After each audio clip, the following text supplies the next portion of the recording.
Nama saya Maria Fatima Wene, kelas B reguler sore semester 9. Kali ini saya akan membahas tentang kebijakan sosial dan publik penyakit Alzheimer di Amerika Serikat.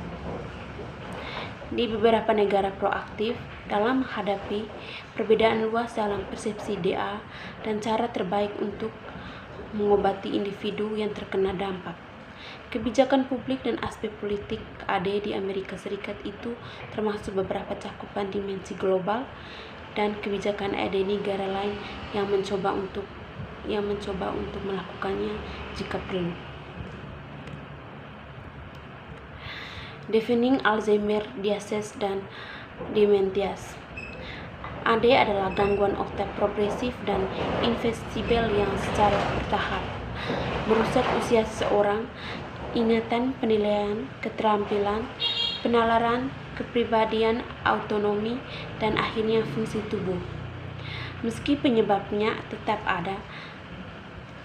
tidak ada diketahui, itu mengakibatkan hilangnya neuron terukur, kerusakan neuron jadi mereka tidak lagi berfungsi dengan baik, dan hilangnya sinapsis atau koneksi saraf neurons melalui pesan diteruskan dari neuron ke neuron, dan juga dikenal sebagai penyakit Alzheimer onset lambat.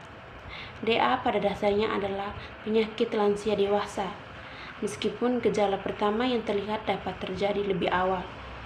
AD awal onset atau EAD kadang-kadang dapat mempengaruhi orang semuda 30 tahun, tapi ini juga terjadi ketika AD berjalan dalam keluarga yang disebut penyakit Alzheimer keluarga. Institusi Gangguan Neurologis dan Stroke Nasional dan AA itu kriteria dari versi sebelumnya yang didasarkan terutama pada penilaian klinis dokter tentang penyebab gejala individu seperti yang dijelaskan oleh individu dan anggota keluarga, serta hasil tes kognitif dan umum penilaian neurologis. Kriteria baru yang menggabungkan tiga hal penting tentang perubahan. Yang pertama, mereka mengidentifikasi 2 tahap DA, gangguan kognitif ringan dan demensia akibat DA.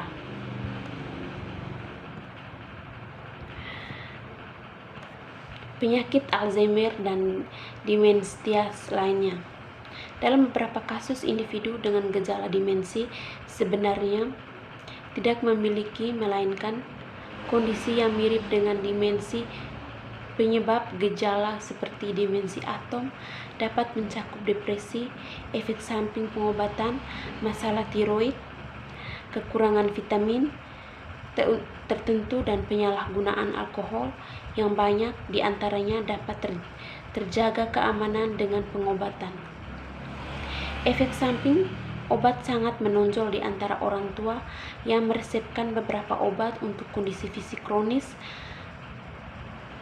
Dalam sebuah penelitian juga melaporkan bahwa 9% penderita mirip demensia gejala memiliki kondisi lain yang berpotensi dapat disembuhkan.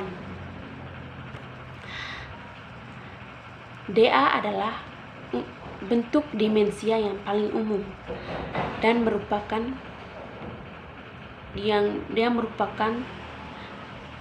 gejala bervariasi antara individu, tetapi yang paling umum gejala awal adalah memburuknya kemampuan mengingat informasi baru.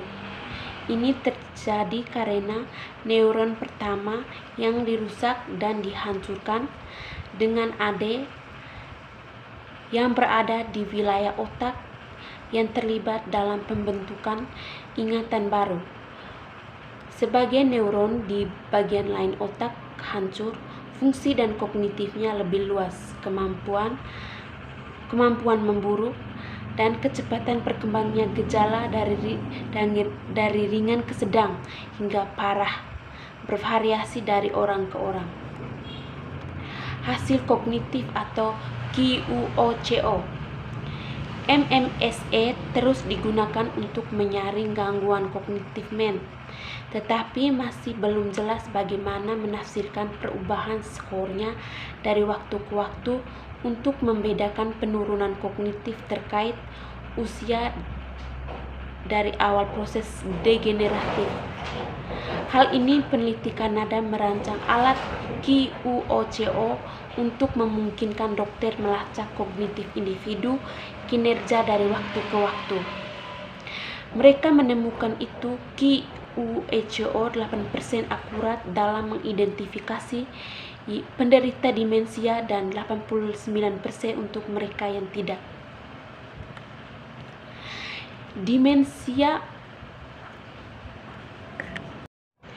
Dimensi vaskular atau VD sebelumnya dikenal sebagai multi-infrak atau pasca stroke.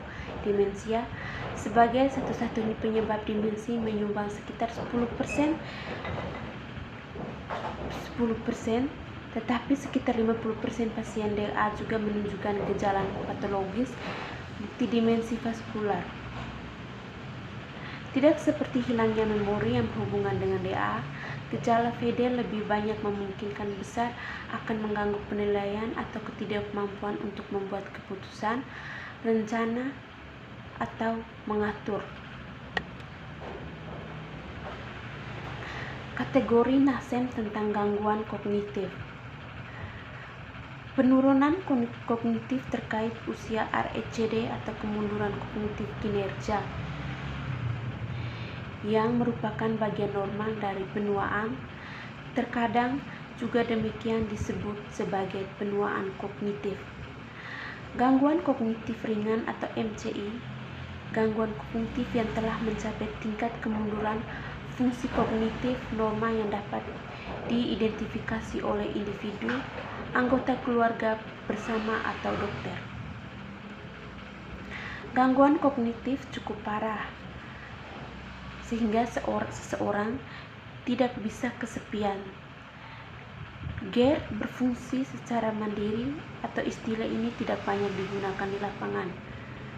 Komite menggunakan di sini untuk mencerminkan pengakuan yang semakin meningkat, dimensi campuran yang mungkin sulit dibedakan secara klinis pengaturan.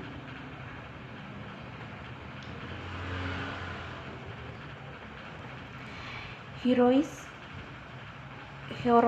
on the account of the Alzheimer disease. Yang pertama, hipotesis kolinergik. Investigasi biokimia sistematis otak pasien dengan DA dimulai pada tahun 1960-an dan awal 1970-an.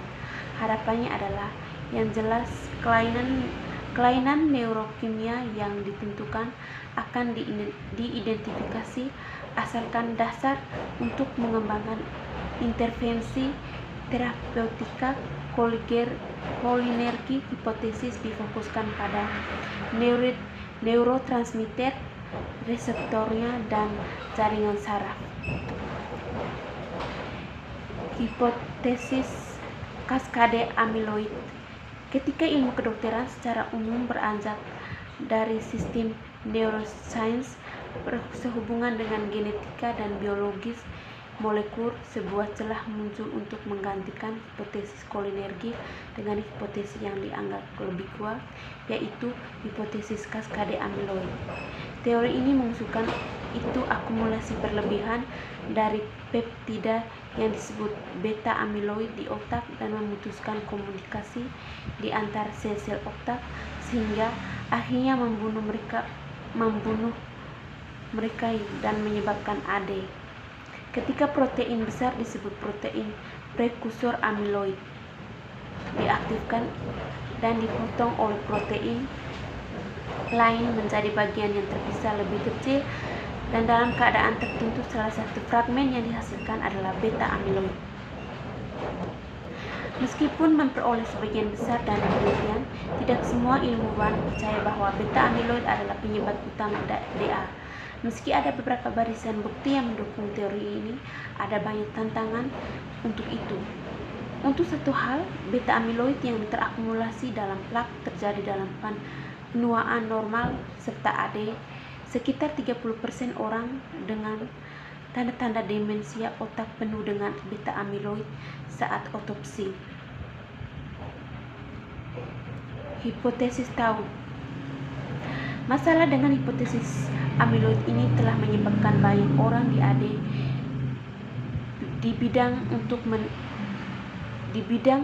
Masalah dengan hipotesis amiloid ini telah menyebabkan banyak orang di bidang untuk menanyakan apakah protein gagal melibat kedua tau adalah pendorong sebenarnya neurodegeneration dan gejala kondisi. Teori AD lainnya. Meskipun kedua teori dominan ini sekarang merupakan penelitian yang paling luas dikutuk karena kegagalan mereka menjelaskan penyebab secara madai, serta teori lain tentang perkembangbiakan. Misalnya teori antioksidan berpendapat bahwa radikal bebas atau atom dengan setidaknya satu elektron tidak berpasangan yang tidak stabil dan ikatan mingguan menumpuk di otak dan merusak sel-sel saraf, mengubah struktur kimianya sehingga memicu gangguan yang mengakibatkan hilangnya fungsi sel. Sekian penjelasan dari saya dan terima kasih.